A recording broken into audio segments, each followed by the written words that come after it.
Now we're going to shift to a city that has made many accomplishments in the areas that we're talking about and has much to for us to pay attention to. Anette Scheibe Lorentzi, who was a delightful dinner companion for me last night, is the Director of City Planning in Stockholm and was the former Deputy Governor of the Stockholm län. In addition to being a delightful dinner companion, she's a great expert on specific steps that Stockholm and other cities can take to address sustainability problems. Anette, please come to the stage.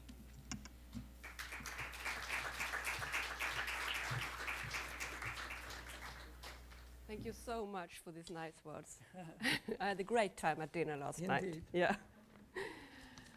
Hi, nice to meet you. It's a pleasure to be here, and we're happy to be in New York because you know that in Stockholm we love New York. I would like to start by showing you a short movie, a short film, just a couple of minutes. It's about Stockholm. It's not a coincidence.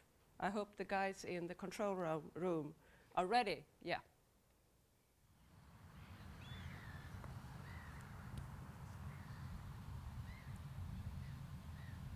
Stockholm is Europe's fastest growing city. A big study by PricewaterhouseCoopers recently compared 27 cities at the center of the world economy.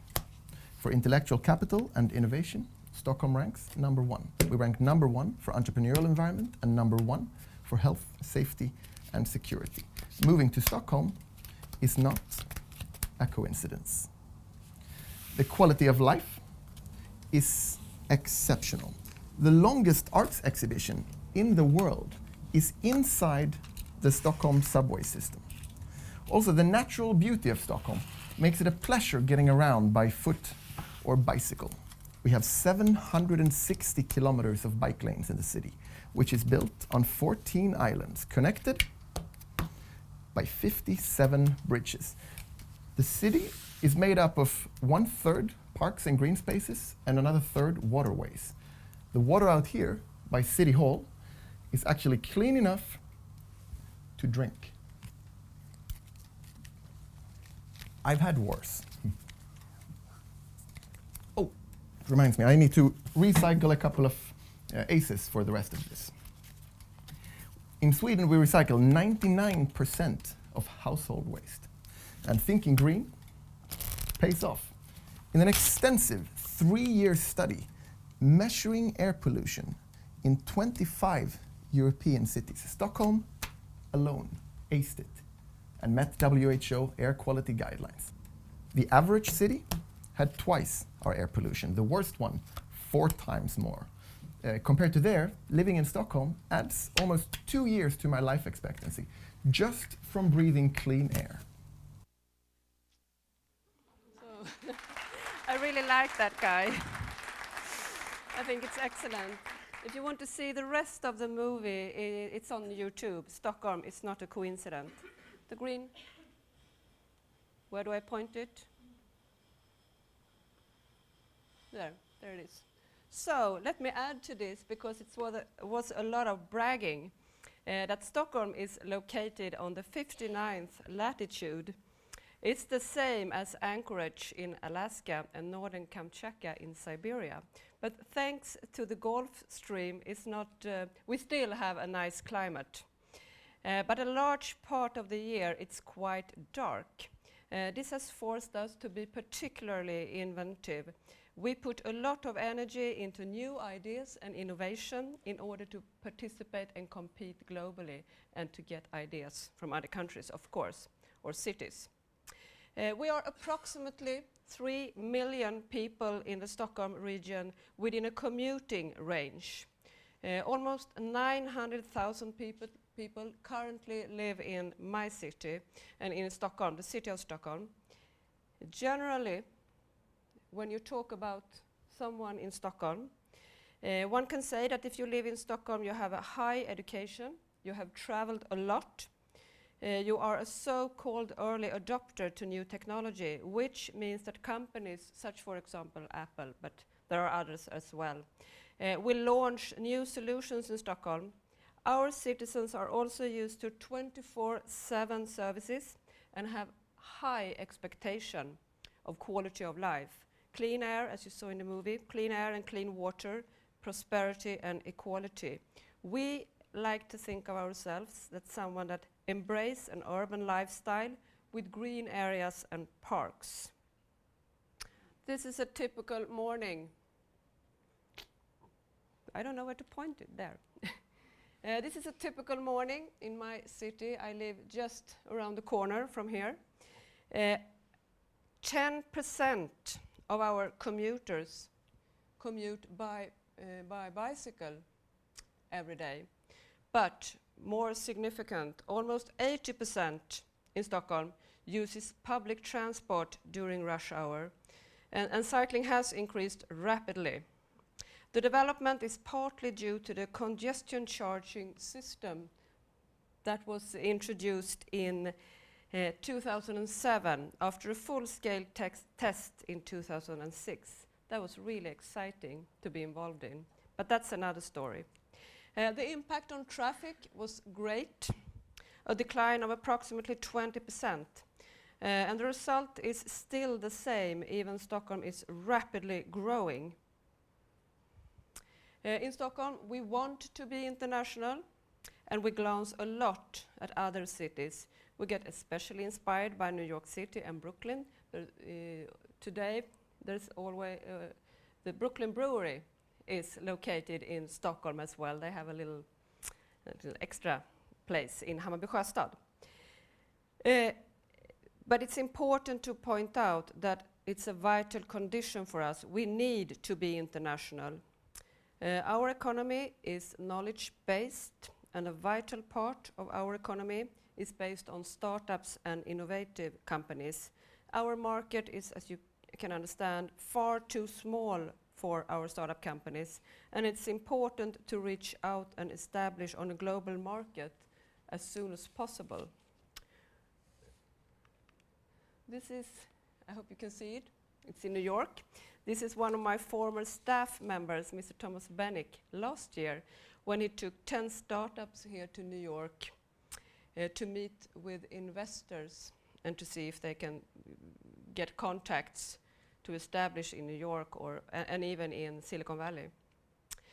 The major challenge for Stockholm and our city in order to keep on being a sustainable city is it's growing rapidly, and it's growing much faster than we ever could forecast.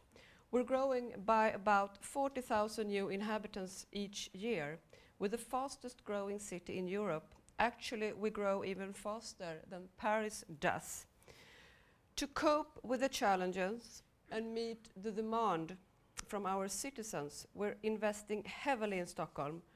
Of course, we focus on remarkable architecture, but I would like to emphasize that our main focus, the forthcoming 15 years, is to build 140,000 new homes in Stockholm. The goal is to carry out the 140,000 new apartments until year 2030. And this means that we will increase the number of housing units, the number of apartments in the city of Stockholm by 25%, and that's a lot, of course. Add to this, we have also decided, and we have the decisions already, to extend our subway system. There will be 3 extension lines.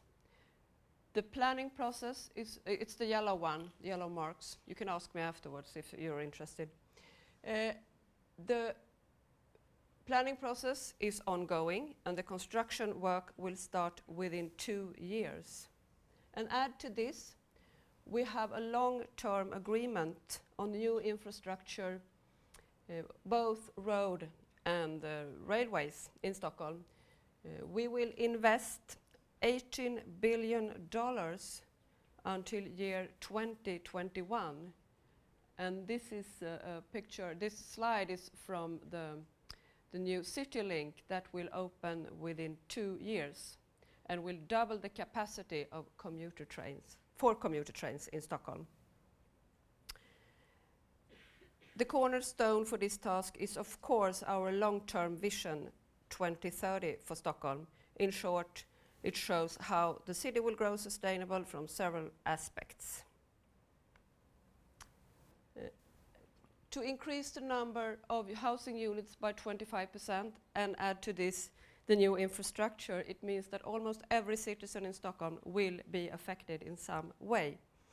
So one of our tasks is to create new ways and to develop new methods and tools to get our citizens more involved. We would like to include our citizens much more early than we do today when we develop the new areas. And this is a mobile dialogue small house that we can move from different areas. But we're also developing right now different digital tools to reach out even more. So, our strategy for urban development is to extend the inner city and to create a dense and vibrant city with all the functions that a citizen needs. And that I said earlier also, the changes in travel behavior has also given us a new planning policy for traffic. We have another priority, which means that public transport, the pedestrians and cyclists are above for the planning for cars, and this is a dramatic change in the way we use the public space in Stockholm. We will also continue to develop smart system. We have already provided all households with high-speed fiber in order to support smart system in urban areas. For energy, the elder care, schools, smart transportations, and so on. There's a lot to mention in this area, and that's okay. But give me some examples. Our strategy is, as I said, to extend the inner city, and the red marked areas are our new city districts that we're building right now. And the first one I would like to show you, I have this one instead, is Hammarby Sjöstad. Hammarby Sjöstad was our first ecological, sustainable city district. And I would say one of the main reasons that we were awarded the first green capital in Europe. This is where Brooklyn Brewery are located today.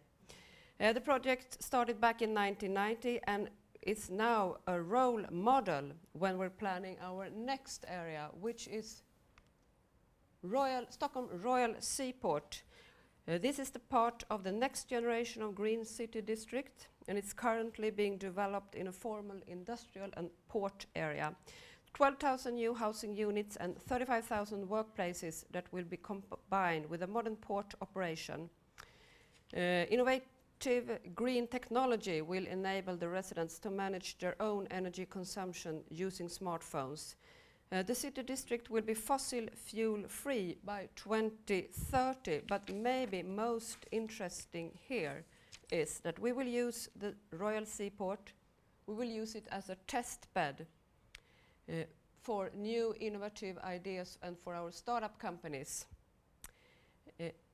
Collaboration is of course the key factor for success. We will use the triple helix model and to include the business community, the academia, the research centers, and of course the public sector, the city of Stockholm. But we will also want to include, as I mentioned, smaller companies and startups as well. Therefore, we have created the Royal Seaport Innovation Center, an arena that could serve as a showroom, but also as a contact center for the city, the developers, and create new business contacts. This is, if you saw on the other picture, there are some old gas holders, two of them. One we will rebuild one of them and to turn it into a scene, a theater. But the other one is on the market if there's any interesting in that. We have got some ideas to turn it into a hotel, a small bakery, but we want to save because it's a culture, historical value for us. So keep coming with new ideas. What I'm trying to say here is that innovation is the key factor. Innovation and ideas is the key factor to develop a sustainable city. And my last picture shows that we have Alfred Nobel that we're very proud of. And this is the new Nobel Center drawn by the famous architect David Chipperfield. And we're in the planning process right now. So, you said one idea. The focus for the city, not only to do this, but it's also to create robust systems for ideas and sustainability and put them in the city planning right away. Stop talking and do it. Thank you very much.